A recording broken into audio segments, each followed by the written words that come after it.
Bienvenue dans l'art de ta puissance, ton podcast pour un business conscient. Mon prénom est Cécilia. Dans la vie, je suis mentor et je t'accompagne à développer ton projet de cœur. Car devenir son propre boss n'a jamais été aussi organique et abondant. Mon leitmotiv dans la vie, c'est être libre. Et j'œuvre au quotidien en semant des graines de conscience pour qu'ensemble, nous osions être puissants et souverain de notre vie. Mets-toi à l'aise, l'épisode du jour va commencer. Bonjour à toi et bienvenue dans ce nouvel épisode de l'art de ta puissance, le dernier de cette série spéciale Human Design que j'ai créée en ce début d'année. Aujourd'hui, je reçois Kayame et je suis super contente d'avoir trouvé une coach réflecteur qui veut bien parler avec moi sur ce sujet-là. Parce que si vous connaissez un peu du Mind Design, vous savez à quel point les réflecteurs sont une partie infime de notre population et pourtant si important pour l'évolution de ce monde, de ce nouveau paradigme. Et du coup, la recherche du réflecteur a été tout un challenge pour moi et je suis super heureuse en plus d'avoir trouvé une coach avec qui je sens une réelle affinité et une réelle vision commune sur ce qu'est être réflectoire, sur ce qu'est le Human Design et sur la manière dont on a envie de vous en parler aujourd'hui. Bienvenue Kayane et merci beaucoup d'avoir répondu à mon invitation. Si Cécilia, merci de m'accueillir sur ton podcast. C'est un plaisir de pouvoir échanger sur le human design qui me fascine autant, sur le fait d'être coach, le fait d'accompagner aussi les personnes avec mon type énergétique et de pouvoir peut-être partager des expériences qui pourront être utiles aux personnes qui nous écoutent ou qui connaissent des réflecteurs seniors ou peu importe. Ouais, je commence un peu ce podcast de manière différente que les autres avec un petit disclaimer pour expliquer que ces podcasts ils ont été créés autant pour des entrepreneurs de cœur qui sont réflecteurs dans ce cas-là et qui ont envie de comprendre comment ils peuvent faire évoluer, mais aussi pour des accompagnants qui auraient envie d'implémenter le Human Design ou en tout cas la compréhension de l'empreinte énergétique de leurs clients dans la manière où ils accompagnent leurs clients. Donc, si tu connais des réflecteurs ou que tu connais des accompagnants qui sont avec cette envie de comprendre de plus en plus le Human Design, je t'invite à leur envoyer cette série de podcasts qui existent sur l'art de ta puissance parce qu'il y a plein de petites pépites. Et ce que je trouve intéressant, c'est que c'est vraiment des conversations d'expertes du Human Design, entre guillemets, mais surtout d'entrepreneurs qui sont dans le cadre Cayenne réflecteur. Donc, en fait, je veux dire, qui de mieux pour te parler de ce qu'est être un réflecteur qu'une autre réflecteur? Et je t'invite peut-être à te présenter. Qui es-tu? Quel est ton parcours? Alors, on va essayer de faire court parce qu'il y a eu plein d'expériences aussi. De formation, je suis ingénieure en télécommunication, donc j'ai travaillé plusieurs années comme consultante pour des cabinets qui accompagnaient des grandes entreprises nationales et internationales. Donc c'est des chantiers digitaux, d'accompagner les entreprises dans leur transformation numérique. Donc là, c'est vrai que ça m'a permis d'échantillonner beaucoup le monde de l'entreprise, étant donné qu'on change de mission assez régulièrement, donc de compte clients, de grandes entreprises, de collègues de mission. Donc c'était assez intéressant ce côté explorer l'adaptabilité qu'on peut avoir, le côté un peu caméléon qu'on peut avoir en tant que réflecteur. Et puis j'ai fait une espèce de crise de sens, parce que j'ai pas envie de dire un burn-out, un bore-out, quelque chose comme ça. Moi, je l'ai appelé plutôt une crise de sens parce que je sentais que même si mes managers étaient totalement satisfaits de mon travail, mes clients, etc., tout se passait très bien, je voyais qu'en fait, je n'étais pas forcément à ma place dans le sens où je voyais que ce que je faisais ne faisait pas forcément, ne me faisait pas sentir utile au monde, dans quelque chose de plus profond, dans quelque chose de plus humain. Je me suis un petit peu cherchée après ça. Je me suis demandé, bon, moi j'ai eu des symptômes de mon corps qui m'ont indiqué qu'il y avait des choses à aller regarder. Donc, étant donné que j'étais déjà un petit peu dans ce qui était introspection, travail sur soi, etc., j'ai pu éclairer mon chemin en étant accompagnée aussi des bonnes personnes et trouver le fait que ce qui faisait plus sens pour moi, c'était d'être dans l'accompagnement, d'être dans l'écoute, enfin, ce que j'ai toujours fait déjà même depuis toute petite. Et j'ai découvert le Human Design aussi à ce moment-là. Donc c'était en 19, je me souviens plus précisément. Mais voilà, donc j'ai découvert le Human Design à peu près à ce moment-là. Et ça a été vraiment une révélation qui m'a permis d'accélérer les choses aussi parce que je me suis dit, mais en fait, toutes ces choses pour lesquelles je me recherchais et j'essayais de me formater, de fonctionner d'une certaine manière, je comprends qu'en fait, c'était essayer de fonctionner d'une manière qui n'était pas la mienne. Et donc, c'était aussi une révélation pour moi de me dire, juste avec ma date et mon heure de naissance, on peut découvrir autant de choses sur soi, autant de confirmations aussi sur des choses qui faisaient déjà sens pour moi. Et donc, ben, j'ai poursuivi mon chemin. Donc, je m'étais formée au coaching, donc dans une école certifiée. Et puis, je me suis formée aussi avec le Human Design pour pouvoir accompagner avec les personnes que j'accompagne.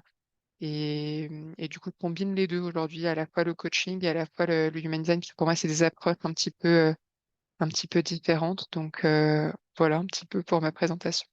Merci beaucoup et puis merci aussi de mettre en avant déjà dès le début en fait que le réflecteur c'est justement on parle souvent de miroir du monde mais au-delà de ça c'est vraiment ce caméléon ce multifacette. On parle de la multipotentialité des MG mais on parle peu de la multifacette et des réflecteurs qui ont la capacité d'être MG, projecteur, réflecteur et générateurs ou manifesteurs selon le moment du cycle dans lequel ils sont, les portes qu'ils ont et le design est très spécifique qu'ils ont.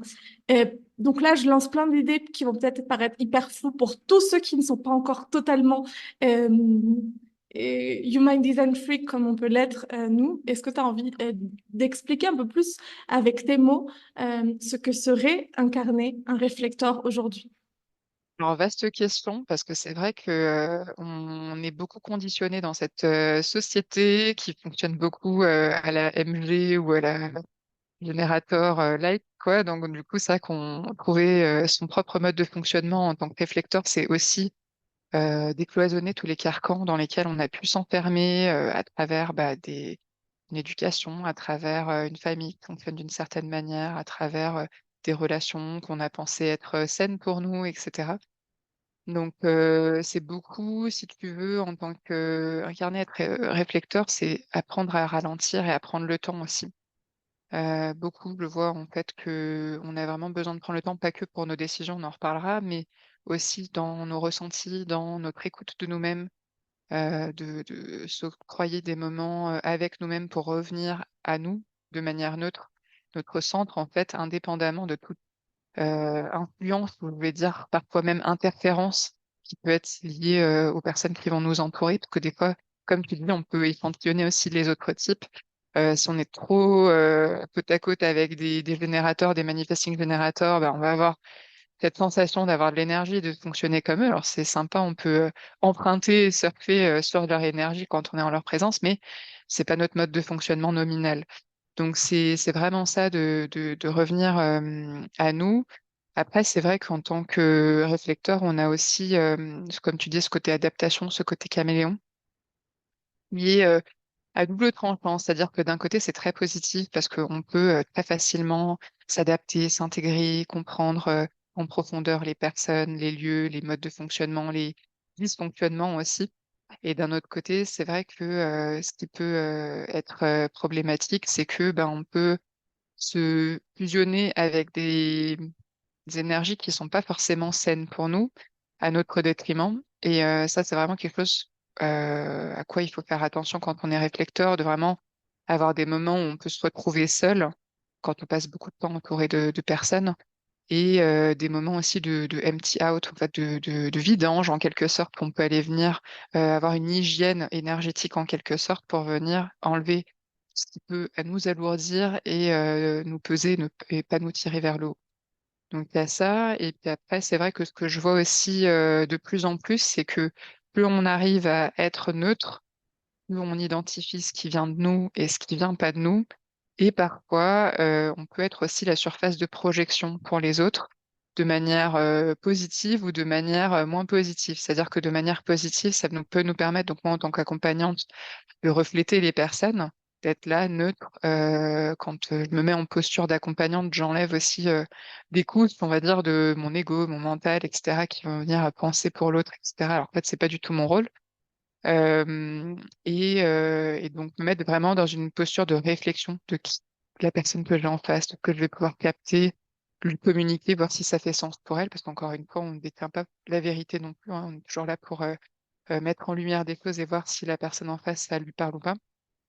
Et d'un point de vue un peu plus négatif, des fois, on peut être aussi la surface de projection des ombres des personnes, c'est-à-dire que facilement, les gens peuvent nous dire, ah, tu es comme ceci, tu es comme cela, alors qu'en fait, ça parle tout simplement d'eux, en fait, parce que ils voient chez nous des choses qu'on va leur refléter, et en fait, ben, nous, on est là, on se demande d'où ça sort ces choses-là, alors que ça ne correspond pas à à une des identités qu'on pourrait avoir, en quelque sorte, dans notre côté un peu multifacette, caméléon, où nous, on pense être, sans forcément chercher à se définir, donc voilà, et puis c'est vrai que c'est assez, le fait de l'incarner au quotidien, c'est assez magique, je trouve, parce qu'on a vraiment ce côté, chaque jour, ça va être une danse de quelque chose de nouveau, de magique, si on s'ouvre à ça, on peut observer vraiment des synchronicités, des petits clins d'œil, de voir la beauté un peu partout, où est-ce qu'elle peut se trouver.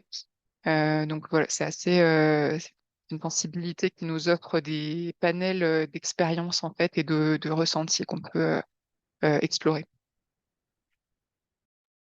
Je trouve ça hyper juste et j'ai envie de t'écouter encore et encore et encore. Je voulais juste apporter cette image. Souvent, on dit que les réflecteurs sont le miroir de notre société et de comment va notre société.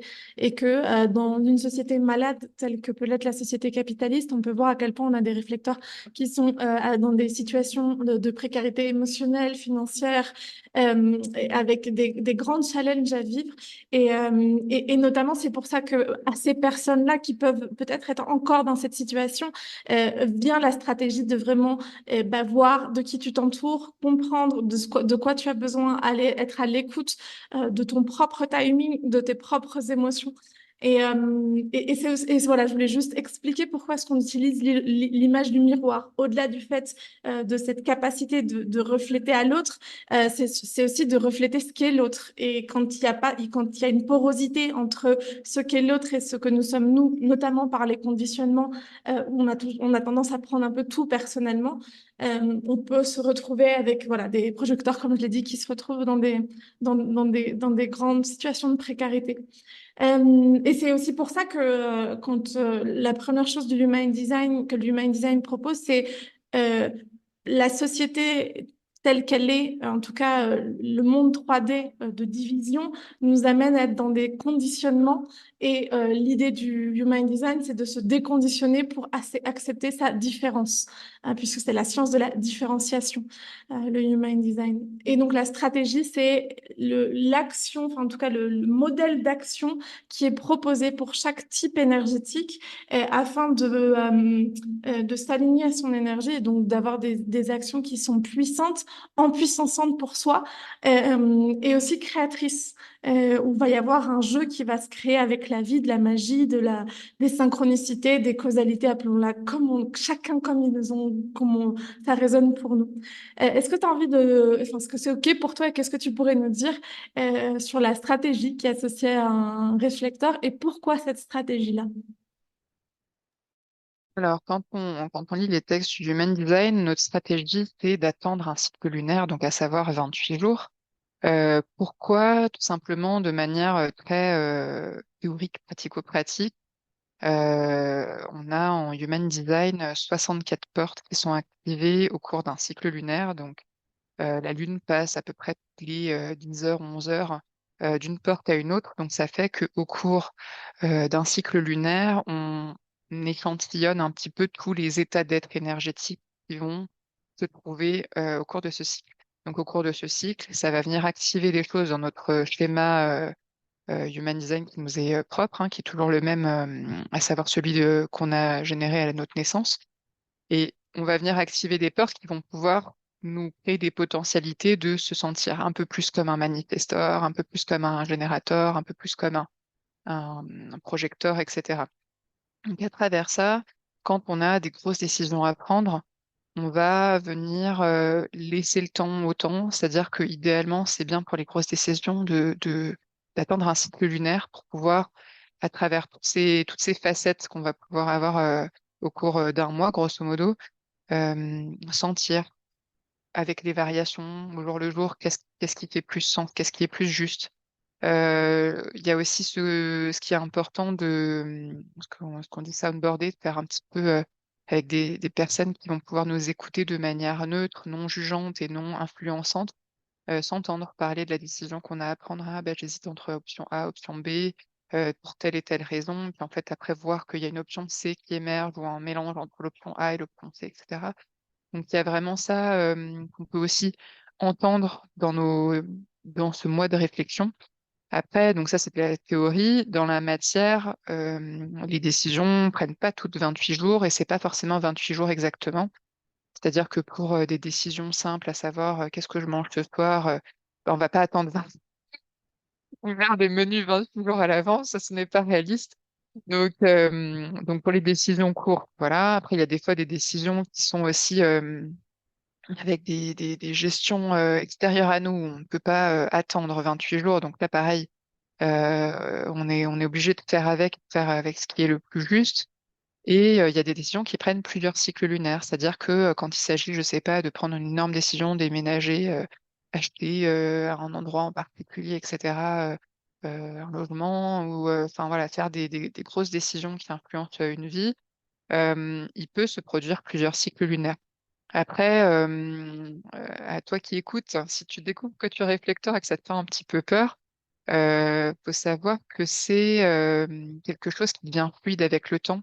Et c'est beaucoup aussi s'autoriser à l'exprimer autour de nous, aux personnes qui nous entourent, de comprendre qu'on peut être confiant déjà, que c'est pas parce qu'on a dit qu'on allait à tel événement un jour que 10 jours plus tard, ça sera encore juste pour nous d'y aller. Donc là, c'est vraiment quelque chose à accepter aussi chez nous, parce que moi, je trouve que le Human Design, c'est aussi un outil qui nous permet de mieux nous comprendre, mais aussi nous accepter, d'accepter comment on fonctionne. Donc ça, qu'en tant que réflecteur, comme tu disais, bah, on est conditionné avec un mode de fonctionnement très efficace, très tac au tac, rapide, poussé dans une vitesse qui nous dépasse, et en fait, pas du tout dans le sens de laisser les choses se faire.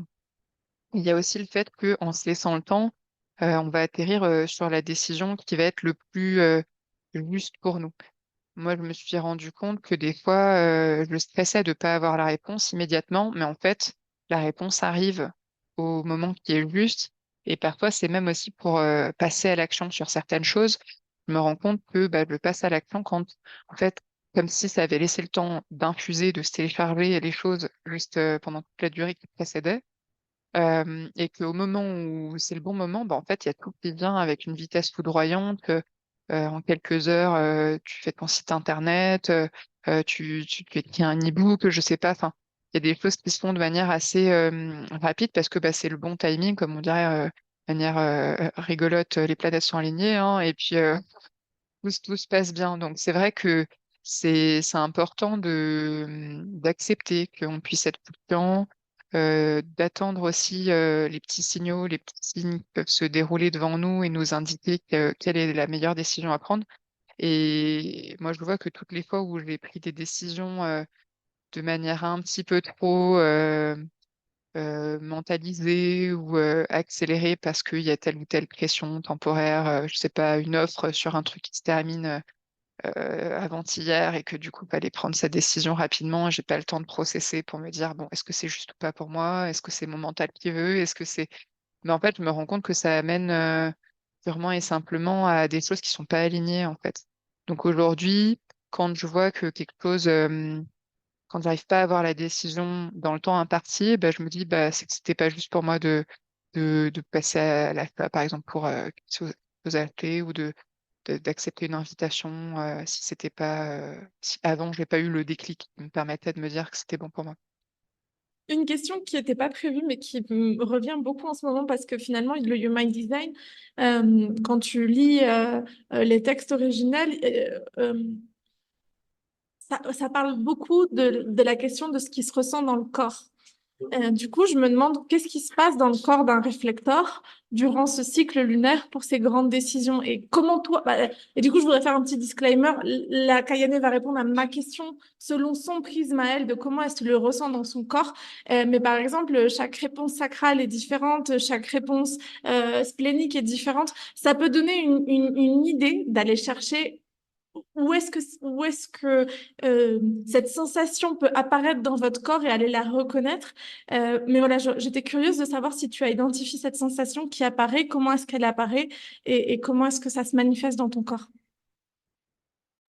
Ouais, c'est hyper intéressant comme question. Et puis oui, comme tu dis, de toute façon, tout ce que tu partages là dans le podcast, ça fait sens surtout de mon expérience, hein. Après, personne qui écoute, sentez-vous libre de prendre ce qui résonne pour vous, de laisser le reste. Dans mon corps, en fait,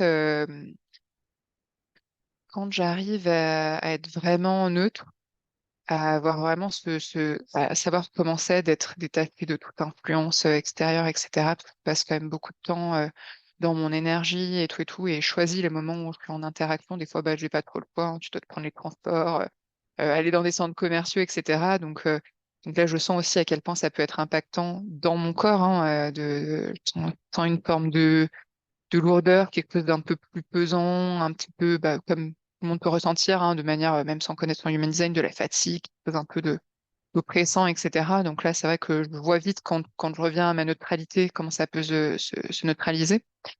Et après, pour tout ce qui est des décisions, je vois que quand c'est une décision qui n'est pas juste pour moi, il y a comme quelque chose qui se bloque en fait dans la fluidité de mon énergie. Alors en gros, c'est très difficile à décrire, mais c'est comme si ça me paraissait, je pourrais pas trop décrire, mais c'est comme si à l'intérieur de mon corps, je sentais qu'il y avait quelque chose qui était pas fluide, comme si l'énergie elle circulait plus de manière fluide, comme si ça venait arrêter quelque chose et c'est vrai que ça, j'arrive à le faire aussi quand j'hésite entre une option A ou une option B, par exemple pour un repas, ou même dans un rayon, je me dis que je prends tel produit ou tel produit, bah, juste en le prenant dans ma main, je sens qu'il y a un truc qui va venir se figer à l'intérieur de moi, donc je le repose, je prends l'autre, et là, je sens qu'il y a quelque chose d'un petit peu plus léger. Et du coup, bah, c'est vrai que je me rends compte aussi que des fois, quand on peut être poussé à prendre des décisions, entre guillemets, à contre-cœur, parce que on se dit, ah non, mais quand même, ça se fait pas, ou toutes les injonctions. Ça peut m'arriver aussi de sentir au niveau du cœur quelque chose qui vient serrer, en fait. Donc ça, je pense que ça, c'est tout le monde, c'est pas uniquement les réflecteurs. Mais voilà, sinon, le côté fluidité dans mon énergie, ça, c'est vrai que c'est un truc que je ressens de plus en plus et ça me permet de m'écouter, c'est beaucoup plus simple à entendre du coup pour les choses rapides comme ça. Merci beaucoup pour cette réponse qui, je suis sûre, va permettre d'aiguiller à plein de réflecteurs ou à plein de d'accompagnants, simplement parce que ça reste des pistes d'exploration qu'on peut se proposer, ou proposer à nos clients pour voir justement comment on joue cet aspect énergétique. Si un réflecteur ne suit pas cette stratégie d'attendre le cycle lunaire ou d'attendre le temps que ce qui est un peu comme le, ah, ça me vient en espagnol, la, la luz verde, le feu vert, attendre qu'il y ait le feu vert pour passer à l'action. Qu'est-ce qui se passe pour son énergie, pour la réalisation de ses projets aussi? Alors, le non-soi du réflecteur, c'est la déception. Donc oui, on ressent de la déception, on ressent une forme de désillusion, notamment quand on va forcer les choses, on va forcer une décision avec des attentes. C'est quelque chose qui peut arriver aussi quand on voit le potentiel chez les autres et que on voit leur lumière, on voit leurs ombres et que on s'attache entre guillemets à l'illusion de oh, mais c'est une tellement belle personne et en fait mais elle a tellement de potentiel et en même temps bah, elle est à côté de la plaque de notre ressenti. Et donc du coup bah, on peut ressentir cette déception, ce pincement au cœur de c'est tellement dommage en fait. Tellement dommage pour la personne. Bon, après, c'est bien que chacun a son libre arbitre, chacun a son chemin et tout est juste à ce niveau-là. Donc, c'est aussi apprendre à se détacher des attentes qu'on peut avoir par rapport aux autres et par rapport à la vie aussi. C'est-à-dire que c'est pas que une telle personne devrait agir de telle ou telle manière, ça ne nous appartient pas. Mais c'est aussi par rapport à la vie de se dire, tiens, les choses ne se passent pas comme j'avais prévu. Et en fait, on se rend compte avec le recul que y a rien qui doit se passer comme on a prévu, à part gérer nous notre propre cocon, nos propres émotions, notre énergie, etc. Donc, la déception elle est quand même assez forte, je trouve, quand on est réflecteur. Moi, c'est vrai que ça m'est arrivé aussi de la ressentir après avoir attendu un cycle lunaire pour prendre une décision. Donc, je prends la décision qui me paraissait juste au bout d'un cycle lunaire et les choses se manifestent de manière à ce que je comprenne que en fait, c'était pas le choix, enfin, en tout cas, le choix que j'avais fait n'était pas juste et la vie est venue me le montrer. Alors, c'est vrai que sur le moment, j'ai reçu une émotion de déception assez grosse de oh là là, mais j'ai attendu et j'ai pris la décision, mais enfin, pourquoi c'est pas tout à fait juste, etc. Et en fait, avec le recul, maintenant, quand je t'en parle, je me dis, mais c'est tellement juste, en fait, au final, parce que si j'avais, ça m'a vraiment permis d'être finalement, que la décision que je voulais prendre n'était pas alignée avec moi, n'était pas juste. Et donc, heureusement que ça s'est pas passé comme je pensais, en me disant c'était cette option-là, que je me suis pas attachée à ça, parce que ça m'a permis de ne pas prendre une décision qui aurait eu un impact notamment financier et qui aurait pu être encore plus décevante si j'avais forcé le chemin dans cette direction-là. Donc ouais, grosso modo, c'est ça un petit peu la désillusion, la déception, le désenchantement qu'on peut vivre en tant que réflecteur. Trop chouette. Et en termes un peu business, euh, selon toi, quel est le modèle d'affaires qui est le plus adapté, s'il en existe un, pour un réflecteur? Alors, encore disclaimer, hein, je vais parler de mon expérience. Moi, je vois que c'est intéressant pour moi, c'est ce côté où on va pouvoir échantillonner différentes choses. Donc, surtout pas s'enfermer dans une stratégie ou dans une manière de faire, dans bah, je fais que de l'individuel, ou je fais que du groupe, ou je fais que des ateliers. Enfin, vraiment, c'est de rester ouvert à l'écoute de ce qui va être juste pour nous à un moment donné, mais surtout s'autoriser à, je sais pas, si un jour, à un moment, on a envie de faire que de l'individuel, puis à un moment, on va basculer, de faire un mix entre de l'individuel et du groupe, de pas avoir l'impression d'être lunaire ou lunatique ou quelque chose comme ça, parce que c'est vrai que dans tout ce qu'on voit sort au niveau des stratégies business, beaucoup, il y a alors, faut pas abandonner sa stratégie de sitôt parce qu'il y a des personnes qui se lancent 3 semaines dans une stratégie, qui lâchent après, etc. Je connais parce que j'ai beaucoup étudié les profils des personnes qui quand, voilà, sont coach business, etc. Et en fait, je me rends compte qu'il n'y a pas une stratégie qui existe. En tant que réflecteur, en plus, on est tellement en minorité que s'imprégner d'un modèle qui fonctionne pour quelqu'un, c'est tout sauf ce qui pourrait fonctionner pour nous. Donc, c'est vraiment ce truc-là de ne pas se figer sur une stratégie en particulier, même si on dit qu'il faut de la discipline, qu'il faut rester sur une technique en particulier pour voir si ça fonctionne pour nous, mais d'être plutôt connecté sur... enfin, moi, ce que je fais, c'est que je connais ces stratégies-là, je vois un petit peu comment le marketing fonctionne et tout, sauf que moi, ça m'appelle pas de fonctionner comme ça, mais des fois, je vais avoir des fulgurances ou des intuitions de, tiens, j'ai envie de partager un truc sur ce sujet-là. Et en fait, je me rends compte que l'un dans l'autre, ça m'amène à quelque chose que j'aurais pas du tout pu dire si j'avais dû imaginer le cheminement par lequel les choses allaient passer pour m'amener à un résultat, écrire un article de blog, être invité sur un podcast, peu importe. Et je vois que les opportunités se créent juste en écoutant là où l'énergie me porte à l'instant présent.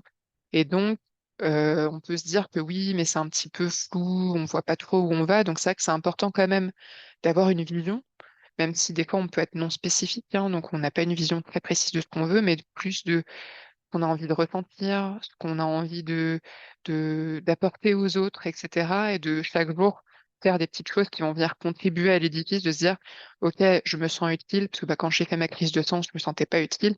Là, je me dis, bah, qu'est-ce que je peux apporter, même à ma petite échelle, même aux commerçants que je vais pouvoir rencontrer à l'extérieur, etc., sans forcément que ce soit une activité pro cloisonnée. Euh, et que j'apporte au quotidien aux personnes qui m'entourent.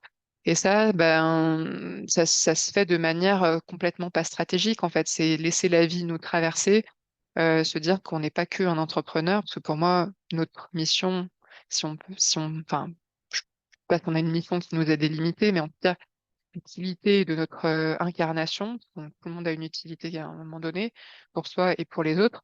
Elle se transpire sans qu'on aille le chercher avec notre mental, de dire je vais faire ça, pour faire ceci, pour obtenir cela. Et donc, c'est vraiment et là, je te dis ça, mais c'est un gros morceau hein, de se décloisonner de ça, du mental, des proches qui disent alors, ton activité, comment ça va? Et c'est vraiment lâcher un petit peu toutes ces injonctions-là et faire confiance que ben, notre énergie nous mènera au bon endroit et aussi avoir le courage de suivre les élans aussi farfelus, entre guillemets, puissent-ils être, quand on a des intuitions, quand on a des fulgurances sous la douche et qu'on se dit oh, non, mais quand même, je peux pas faire ça parce que ça va dénoter par rapport à, je sais pas, ma communication actuelle, ça va sortir du lot, etc. Et vraiment se dire que ben on, on- on va avoir la bonne voix, le bon ton, le bon message, qu'importe le moment.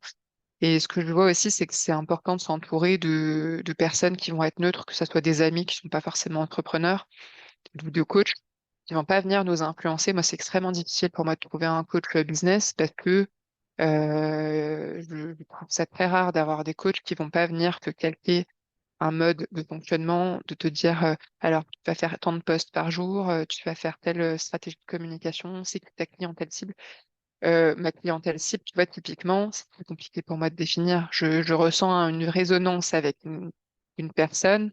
Je pourrais pas te dire que c'est parce qu'elle a entre tel âge et tel âge, enfin, j'ai l'impression que c'est plus un match à un moment donné qui fait que ça fonctionne entre deux personnes. On est là pour avancer ensemble. Et après, oui, il y a des personnes que je sais que je j'accompagnerai pas, mais de là à préciser qu'elles sont dans ma cible ou pas dans ma cible, c'est assez compliqué. Donc là, c'est des petites choses comme ça qui font que faut pas faire classe enfermée, c'est de voir pour chacun. Est-ce que ça résonne d'avoir par exemple une clientèle cible, d'avoir une stratégie de contenu, d'avoir telle ou telle méthode. Mais en tout cas, ça, je te parlais plutôt de modèle d'affaires, mais après, quand on sait ce qu'on apporte et comment on l'apporte, en fait, c'est quoi notre meilleure manière d'apporter ce qu'on apporte au final à la personne qu'on accompagne, en fait, tout le reste, enfin, voilà, ça part, ça paraît presque minime par rapport à l'utilité qu'on apporte quand on est dans notre mission, dans ce qu'on fait au quotidien, quoi. Donc, je ne sais pas si ça répond à ta question. C'est peut-être pas, c'est pas. Ce que je trouvais intéressant dans ce que tu soulevais, c'est une question que je partage beaucoup, notamment dans Magic Tribe, dans mon accompagnement de groupe phare. C'est vraiment cette question de comment est-ce que j'ai envie de me différencier sur le marché, au-delà de la stratégie de com, c'est quelle est ma différenciation? Et ça part toujours de la transformation qu'on propose, qu'on délivre des services ou qu'on délivre un produit. C'est mon offre, c'est quoi ma zone de génie et qu'est-ce que je permets, qu'est-ce que j'impulse chez mon client en tout cas. C'est la première question et finalement ça transforme beaucoup de juste dire avec quel âge a la personne avec qui tu vas travailler. Et la deuxième chose, c'est la question de la différenciation. Dans tous les modèles d'affaires, on parle surtout d'une différenciation via une cible client. Et moi, je considère il y a d'autres manières de se différencier que juste une cible client. Je considère qu'on peut aussi se différencier par euh, une approche spécifique. Et notamment, ça c'est très projecteur, une approche, une expertise en soi. Du coup, mon expertise, ce serait d'accompagner les nomades qui veulent voyager en Amérique latine. Ce serait hyper spécifique et je pourrais créer du contenu juste autour de ça. Ou de vendre des couches pour bébés lavables qui ont entre 0 et 6 mois pour des nouveau-nés. Ça, c'est hyper spécifique. C'est un marché où c'est pas juste un client, c'est plutôt un marché où moi j'apporte une solution entre guillemets, parce que je crois que personne n'a besoin d'être sauvé, donc on n'a pas besoin de solution à nos problèmes, plutôt des pistes. Donc on apporte une piste avec qui on est. Et la troisième manière dont on peut se différencier, c'est avec notre personnalité. Et notamment, tu vois, on parlait d'autres coachs business qu'on connaît et qui sont réflecteurs. Je pense notamment à Karine Ruel. Pour moi, Karine Ruel, elle est typiquement sur une différenciation sur sa personnalité. Mais totalement. Et c'est aussi puissant que de dire je vais parler aux femmes de 30 à 40 ans qui sont divorcées et qui ont envie je sais pas, de se remettre au sport.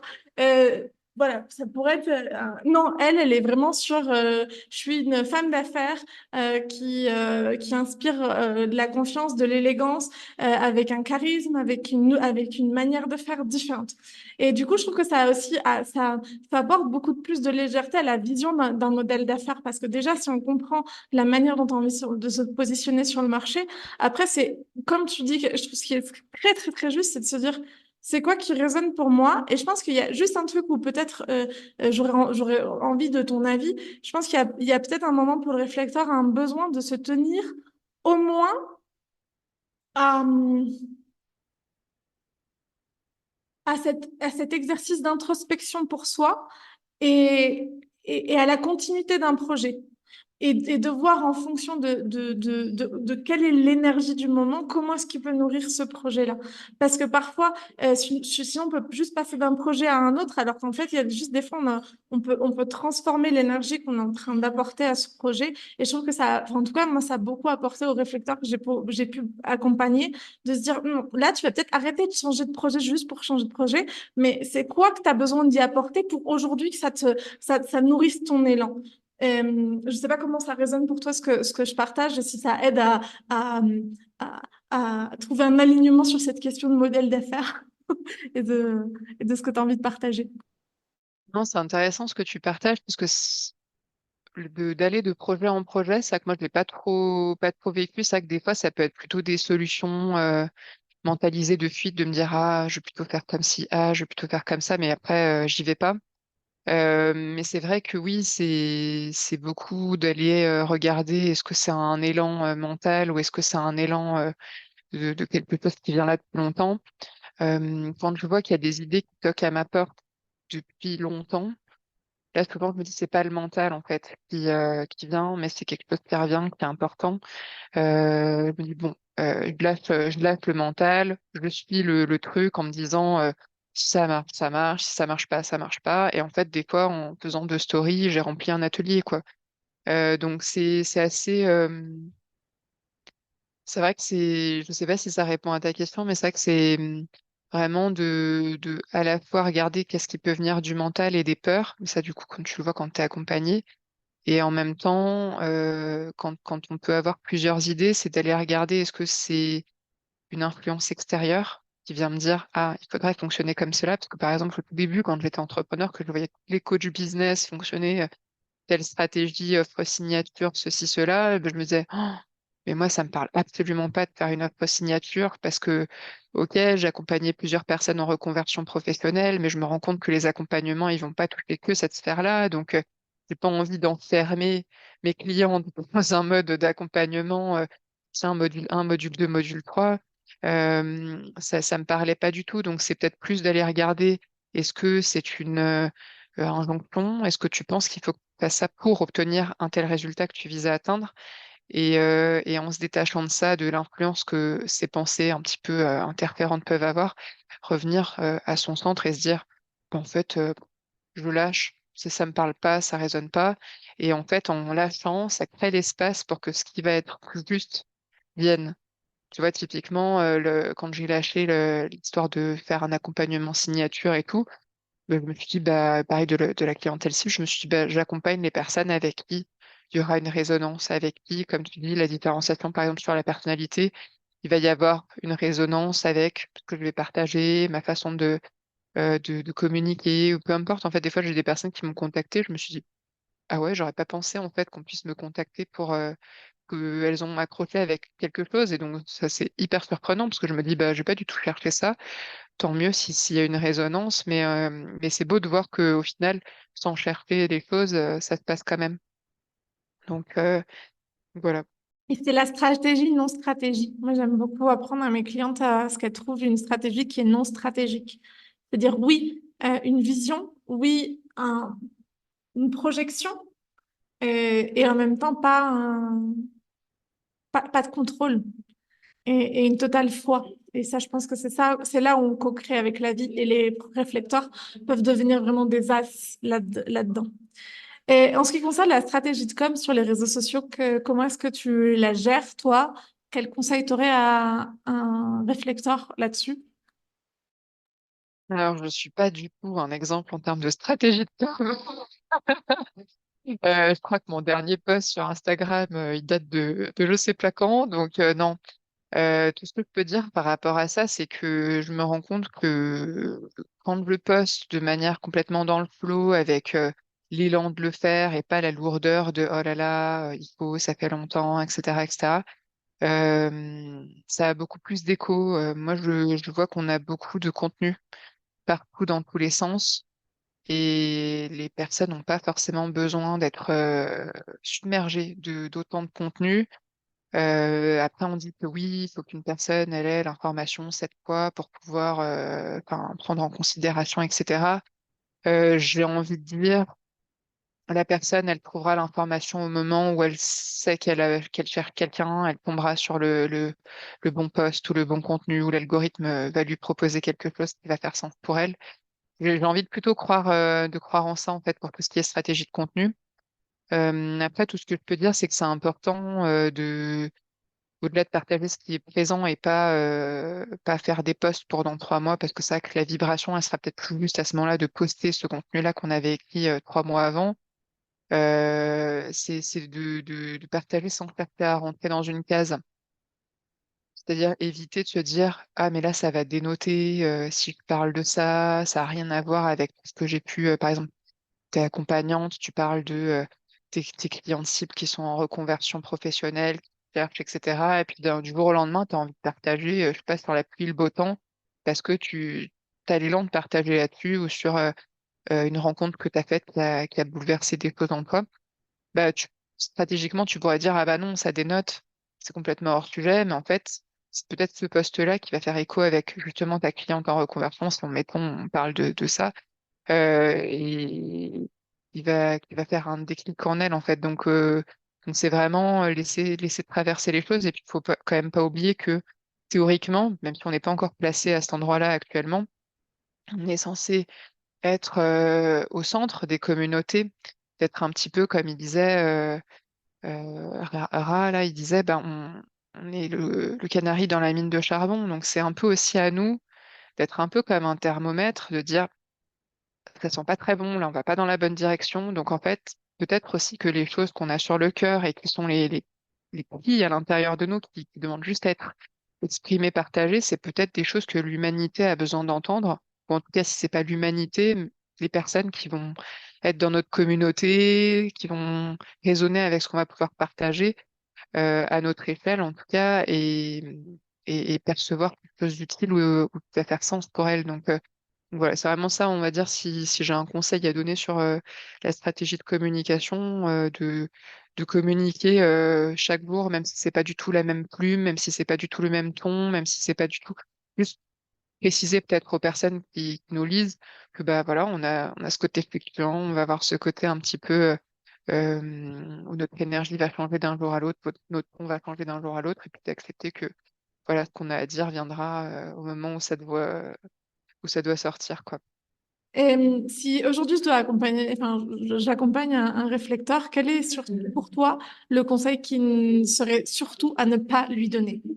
Bonne question, j'aime bien parce que du coup, ça permet d'éviter de mentorer, entre guillemets, en donnant des trucs faits. Ça serait pour moi, de me forcer à faire d'une certaine manière ou de l'interdire de fluctuer dans son approche. Parce que il va falloir à un moment donné enfin, on- si on cherche à se définir, que ce soit dans notre identité ou en fait, on ferme des choses. C'est bien de se définir dans le sens de la vision, par exemple, de dire, OK, j'ai tel horizon, même si je sais pas quelle va être la couleur du carrelage dans ma maison. Enfin, c'est des choses qui vont se manifester à leur rythme. Et si on sait qu'on a envie de vivre pas un endroit où il fait chaud, proche de la mer, etc., c'est de laisser aussi les choses se faire et pas dire, alors attends, on va cartographier tous les endroits où il fait chaud, où il y a la mer à côté, c'est où, c'est machin, la distance, etc. Donc, et puis un jour, on va dire, ah non, c'est plutôt tel endroit que j'ai envie d'aller, ah non, c'est plutôt tel endroit que j'ai envie d'aller. Et c'est vraiment de l'autoriser à explorer. Après, moi, je vois qu'avec notre profil, on a aussi des petits tips qui viennent avec ça, mais ça, tu sais. Euh, et c'est vraiment de s'autoriser à expérimenter, à échantillonner et à goûter aux choses avant de pouvoir se dire ouais, je peux aller là-dedans et surtout de, de ne pas faire comme nous on pense en tant qu'accompagnant, ce serait bon de faire pour eux, quoi. De s'écouter eux. Ouais, plutôt ça. On en arrive à la fin de notre partage. Avant de te laisser de l'espace pour que tu puisses nous partager une dernière inspiration, j'avais envie de le faire moi, l'exercice, parce qu'il y a quelque chose dont on n'a pas parlé qui pourtant me paraît hyper important quand on parle de l'énergie réflecteur. Moi, les réflecteurs que je connais, il y a toujours cette idée de... C'est une lourdeur en fait d'être réflecteur. C'est comme un peu comme a curse, une malédiction. Genre vraiment l'idée de je suis réflecteur parce que je vaux rien et du coup j'ai pas d'énergie, j'ai rien, tout est vide. Et alors que c'est tout à fait le contraire en fait, parce que si le Human Design nous invite à comprendre que nous sommes des êtres ou des âmes en mouvement et que finalement toutes les énergies qu'on a su masteriser à un moment, qu'on a su comprendre, appréhender, bah, en fait, dans cette vie-là, le contrat qu'on s'est fait avec nous-mêmes, c'est ah bah j'ai plus besoin de l'énergie sacrale parce qu'un jour j'ai compris comment être à l'écoute de ma propre vitalité. Ah, j'ai plus besoin de l'énergie du plexus solaire parce qu'en fait, dans une autre réalité, j'ai compris ce que c'était d'être à l'aise avec mes propres émotions, comprendre qu'est-ce qui m'appartenait, qu'est-ce qui m'appartenait pas. Et je trouve que là-dedans, et je trouve que là-dedans, il y a un vrai, il y a un vrai, une vraie profondeur. Et il y a une réelle profondeur dans l'idée du Human Design qui est pas, on n'est pas réflecteur parce qu'on n'est pas assez, mais justement parce qu'on est venu apporter des pépites dans ce monde-là. Donc voilà, moi, c'était la dernière inspiration que j'avais vraiment envie de laisser à ce partage de ce podcast. Et est-ce que tu as envie de plus soyer ce que je dis ou pas, ou en apporter une autre? Je te laisse la parole. Oh, c'est tellement dommage parce que voir ça comme une part, ça serait. Oh. Enfin, après, je peux le comprendre parce que c'est vrai que avant de connaître mon human design, j'avais souvent cette impression d'être j'ai l'impression de venir d'une autre planète parce que tu te dis mais qu'est-ce qui se passe? Je comprends pas pourquoi les gens ils se font du mal comme ça sur des trucs que toi tu perçois de manière intensité. Et c'est vrai que oui, ça peut être pesant parce que on amplifie tellement les choses, au-delà de ce côté échantillonnant, je trouve qu'on a ce côté un peu loupe où on va venir amplifier avec nos centres non définis. Et c'est vrai que ça peut être difficile. Après, un message pour ces personnes-là, c'est vraiment de se dire que c'est pas une fatalité et que si on est venu expérimenter ça là avec ce câblage-là, de plutôt le voir comme un côté magique. C'est vrai que moi, j'entends souvent des personnes qui sont dans le human design analyser leur schéma et se dire mon schéma inconscient ou mon schéma conscient, il est réflecteur. Donc, et en fait, venir aller comme aller chercher ce côté réflecteur parce que ils vont ne pas se satisfaire du fait qu'ils sont, je sais pas, générateurs ou manifesting générateurs, et donc du coup, ils sont comme lambda, quoi, tu vois, ils font partie de la majorité, et ils vont chercher ce côté, ah, toi, t'es une licorne, t'es rare, etc., oh là là, et ils veulent ressentir ça, sauf qu'en fait, leur schéma, il est unique, en fait, donc ils sont eux-mêmes une licorne, sauf que avec un câblage qui correspond à une majorité de personnes, et donc ils n'ont pas ce côté différenciant à travailler sur comment ils vont fonctionner, par exemple, au niveau de leur productivité, mais sur d'autres rayons. Et c'est vrai que bah, il y a un côté un peu flatteur hein, pour l'ego, te dire, ah voilà, côté un peu licorne et tout. Mais après, c'est surtout de le voir comment est-ce qu'on en fait un allié et pas comment est-ce qu'on en fait un boulet, de se dire, ah, les gens vont encore pas me comprendre. Ah, je vais encore déranger parce que je vais leur demander de prendre du temps pour me décider, etc. Ou parce que tel endroit ne me satisfait pas, donc faut qu'on change d'endroit. Donc c'est vraiment plus de voir comment comment est-ce qu'on peut en faire un allié du fait d'être réflecteur et, d'avancer avec ça ouais, moi c'est plutôt ça que je vois. Et après, par rapport à ce que tu me disais sur l'inspiration du moment, là, je sais pas si tu voulais que je développe sur d'autres choses au-delà d'être réflecteur, de ce que j'ai pu expérimenter. Merci beaucoup pour ce partage. Ça me paraissait plein de joie et d'inspiration pour les réflecteurs parce que définitivement, il y a quelque chose d'assez unique et de licorne. C'est vrai que j'accompagne aussi beaucoup de générateurs qui me disent « Ah, mais j'aimerais tellement être différente !» Alors qu'en fait, réellement, justement, le human design, c'est la science de la différenciation.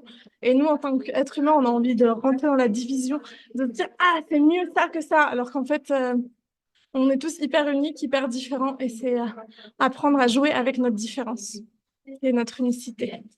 Et où est-ce qu'on peut te retrouver, Kayane? Alors, Et quelles sont tes actualités du moment? on peut me retrouver sur Instagram notamment, même si, comme je te disais, je ne poste pas beaucoup. Mais j'aime bien échanger en message privé parce que je trouve que c'est vraiment une plateforme qui m'a permis de rencontrer des personnes comme toi, par exemple, où tu vois, on n'aurait pas pu se croiser dans la vraie vie, tu vois, et au final, je trouve que ça crée des connexions, des interactions plutôt surprenantes et qui apportent beaucoup, beaucoup, je trouve. Donc, sur Instagram, faut pas hésiter à venir m'envoyer un petit message privé pour me faire un coucou, discuter si vous avez envie de discuter. Et puis, sur mon site internet aussi, je t'enverrai les liens. Et puis sinon, comment est-ce que je travaille en ce moment? C'est toujours sur des accompagnements sur mesure et en co-création. C'est-à-dire que j'aime bien créer avec ce que la personne elle apporte et surtout proposer des séances, lui dire est-ce que ça résonne plutôt pour toi de travailler sur tel sujet ou tel sujet, avancer ensemble sur de l'individuel et l'envie d'accompagner aussi les parents pour le human design de leurs enfants parce que pour moi, ça me paraît indispensable aujourd'hui que les parents puissent conditionner le moins possible leurs enfants, parce qu'on ne peut pas, enfin, c'est utopique de dire qu'on ne pourrait pas conditionner nos enfants, mais qu'en tout cas, les conditionner le moins possible en les accompagnant selon leur design dès le plus jeune âge, euh, pour éviter de dire, ah, mais ton frère, il n'est pas comme ça, mais ta sœur, elle n'est pas comme ça, etc. Leur inculquer un mode de fonctionnement et de surtout faire des adultes qui sont beaucoup plus libres, beaucoup plus connectés à eux-mêmes, à leur manière de fonctionner à l'avenir. Je trouve ça tellement important, cette question du human design et pour les parents. Et je trouve ça vraiment chouette que tu te sentes appelé à faire ça. Donc, si on a des parents par ici qui nous écoutent et qui ont envie de découvrir de comment apprendre à lire le human design pour leurs propres enfants et apprendre à les accompagner, et je vous invite à retrouver tous les réseaux sociaux de Kayane. Juste en dessous de cet épisode de podcast, je laisserai tout ça. Merci beaucoup encore de ce partage. Merci à toi aussi qui nous a écoutés jusqu'à maintenant. N'oublie pas de laisser une note sur ta plateforme préférée d'écoute de podcast, de partager cet épisode à tous les réflecteurs ou les accompagnants que tu connaîtrais et qui pourraient résonner avec ce message-là. Et puis, on se retrouve dès la semaine prochaine pour un nouvel épisode. On repart sur des épisodes juste en solo pour quelques temps. Merci encore Kayane et très belle journée à toi. Et si tu as apprécié ce que tu viens d'écouter, je t'invite à nous rejoindre sur l'Instagram de Kaluna, @KalunaVaisesi, où tu peux aussi réserver un appel découverte avec moi pour sentir les synergies secrètes. À très vite!